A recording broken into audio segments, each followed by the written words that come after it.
Alors, on assiste depuis quelques années maintenant à la télévision à un renouveau, un enrichissement du genre documentaire que les spectateurs apprécient d'ailleurs de plus en plus.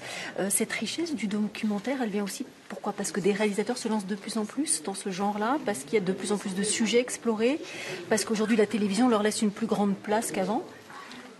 Il y a toutes ces raisons que vous avez évoquées. Le documentaire aujourd'hui prend une place de plus en plus importante à la télévision depuis comme quelques années. Il montre à la fois une grande diversité dans les sujets, dans les thèmes, dans l'originalité des questions. Il y a des documentaires qui interrogent la société ou le monde d'aujourd'hui, et d'autres qui sont à base de documentaires historiques, à base d'archives. Je crois que cette diversité et cette originalité dans le traitement des sujets intéresse beaucoup le public. Et les documentaires aujourd'hui, on touche le public, on pourrait même dire le grand public. Donc ça explique pourquoi on en voit de plus en plus, et au fur et à mesure que se développe le genre documentaire, au fur et à mesure qu'il se diversifie, les chaînes de télévision offrent de plus en plus d'espace. On explore des nouvelles pistes, et des nouveaux endroits, et des nouvelles cases, et c'est très bien comme ça. Alors c'est un genre aussi qui a su être, vous l'avez dit, accessible au grand public. On est loin des sujets un petit peu arides, traités de manière un petit peu, on va dire, très pragmatique. Aujourd'hui, le documentaire, il peut même être amusant. Il s'est enrichi de nouvelles techniques de réalisation aussi. Ça fait avancer aussi le genre documentaire.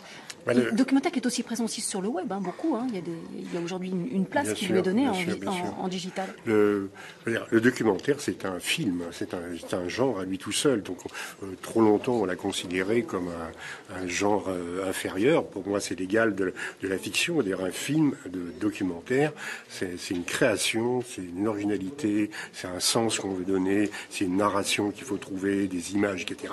Donc c'est une création à part entière qui se fait beaucoup d'ailleurs en salle de montage, parce qu'il y en a pendant des semaines ou des mois où se crée le film. Donc il y a cette richesse d'idées, d'imagination, de traitement. Il y a de plus en plus de réalisateurs, de jeunes réalisateurs qui viennent au documentaire. Et oui, la technologie, si j'ajoute une chose, oui, la technologie évolue aussi.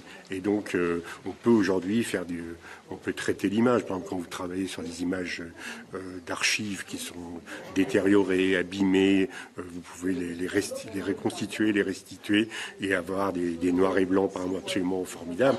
Et aussi toute la polémique sur la colorisation des images ou la restitution des images, mais en tout cas il y a aussi la possibilité de plus en plus d'utiliser des effets spéciaux, des ralentis, etc.